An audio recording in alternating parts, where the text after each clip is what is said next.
was that because there was no written constitution to point to, the British government was doing things that clearly violated customary practice, that clearly ran contrary to established tradition. And the colonists said, now wait a minute, you're not allowed to do this, because you've never done it before. And we've always been safe and secure in our homes, and so on and so forth, and from different types of taxation. And the British answer was, well, look, it's constitutional because we say it is. The colonial argument was it can't be constitutional because it violates tradition. That is the British Constitution. The British answer was it's constitutional because Parliament said it is. Boy, how different that is from our own situation. It's constitutional because we say it is. So Americans kind of thought, well, you know what, that's kind of stinky as a system. And so that's why it was a deliberate act to write up a written constitution. That wasn't just some accident they fell into. It's because we've already lived without one, now we've got to write this thing down. Now, today, of course, what we have is a constitution with clauses in it that we've seen many, many trucks driven through, and I won't dwell on those tonight. But there is a chapter in my book on this subject, on the General Welfare Clause, the Commerce Clause, and the Necessary and Proper Clause. And what you're taught about that in 7th grade is just an appalling scandal that is easily refuted by glancing at almost anything that was written by the framers. But I leave that for another time. Now, we have tried everything against this thing. We've tried everything to restore the powers of local self-government, and nothing really has worked. We voted for this guy instead of that guy, and we listened to this pretty speech and voted for this bozo, and we've signed petitions, and we've held conferences, and we've handed out pocket constitutions, and so on and on and on. And the thing just gets bigger and bigger. It doesn't matter who's running it. It still gets bigger and bigger. And yet it's true, sometimes there are some people, when they're in charge, it gets bigger more slowly. So don't worry. Don't worry that you're driving over a cliff. Well, at least we're driving at 175 miles an hour instead of 200 miles an hour. It's so much better. Well, some of us are getting a little bit impatient with this. So, that's why I and many others in the country have begun to wonder if maybe there's some other mechanism available to us in Thomas Jefferson's toolkit that we have neglected. Now, it's true that the idea I'm going to be talking to you tonight is not popular.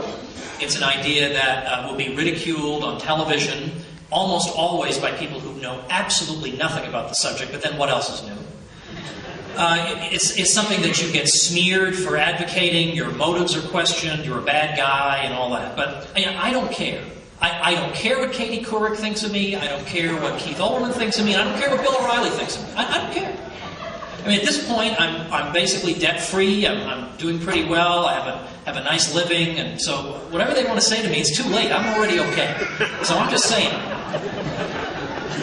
And so what I'm suggesting then is, in fact, giving some teeth to the 10th Amendment to the Constitution. The 10th Amendment does not enforce itself.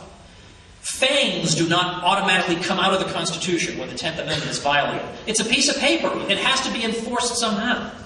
Now, some of you may not even know, because again, we're people hearing this for the first time, the 10th Amendment is the amendment to the Constitution that is, in effect, the self-government amendment. It's the amendment that so many states were insisting on the eve of the drafting of the Constitution. And in fact, in the wake of its drafting, we want an amendment that says the federal government has only the powers that are delegated to it, and all the remaining powers go with the states, remain with the states or the people. That's the 10th Amendment.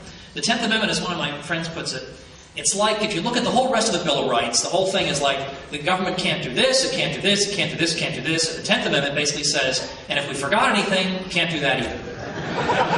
That's basically what it is. But it doesn't enforce itself. We've learned this. Thomas Jefferson said it was the cornerstone of the Constitution.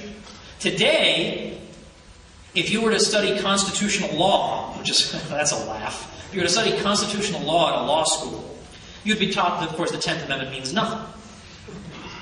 Now, you think I'm making that up.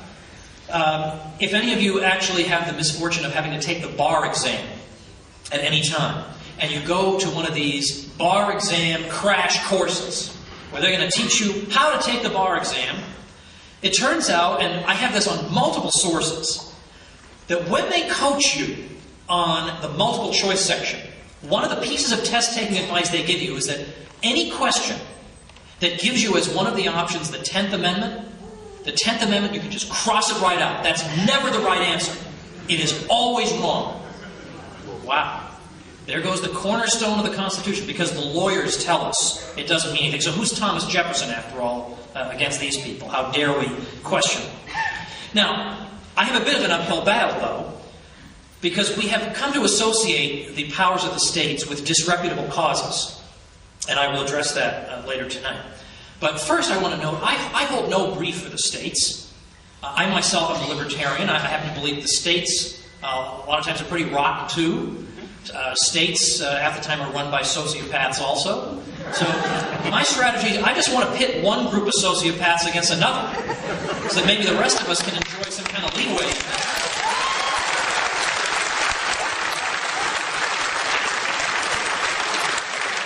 But so much important American history has just been allowed to fall down George Orwell's memory hole, just never to be heard from again. And so it becomes impossible even to understand why there would have been any concern for the idea of local self-government. Why isn't this just a dumb, old-fashioned idea? Like, we don't even get, the argument isn't even given to us. We just automatically assume, because we're born with it, and we're propagandized into it, that the best possible arrangement is for one city to dictate to 300 million people. And that if you question that, and think maybe that's not the most humane way to live, well, there's something wrong with you, you're out of the mainstream, you're not anywhere along the spectrum from Mitt Romney to Hillary Clinton, so I mean, do you even count? So that's the sort of thing I want to just hit this with a dagger, because we do need to ask fundamental questions like this. We've got to quit asking about, well, gee, should the top marginal income tax rate go up to 39%, or should it stay at 35%? I wish the problems in the country were so minor that we could focus on a triviality like that. We've got major problems here, so we need to be asking significant rather than trivial questions. We never even stop and think about the dehumanizing assumptions we're making. That people can't make their own decisions in their own towns and states and so on. That everything needs to be delegated to people who obviously, as they have shown time and again, do not care about us.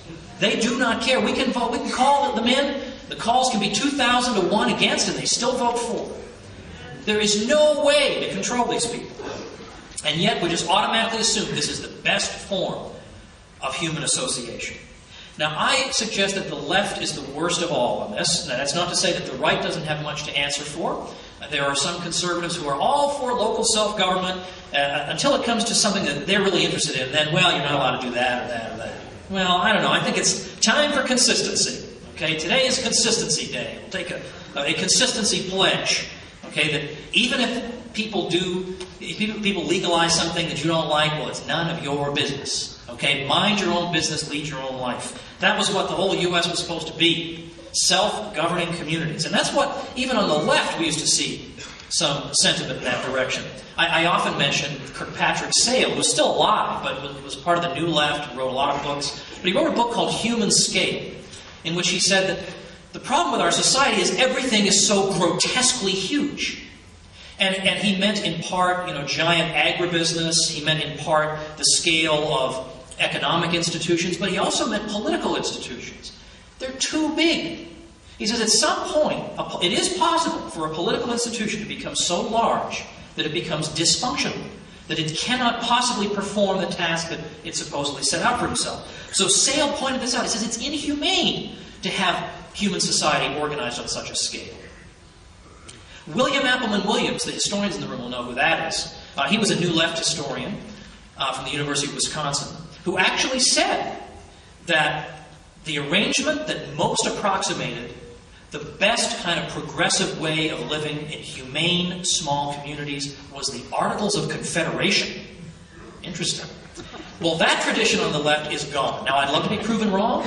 I'd love to hear that there are people who still believe small is beautiful and let's make our own decisions as neighbors, face to face. I'd love to believe that. But my own experience, after having written this book, is that among many people on the left, at least the ones I've had the misfortune of hearing from, the question authority, that great old phrase, question authority, that is just gone. No more question authority. Now it's shut up and obey. We must do what the central authority tells us.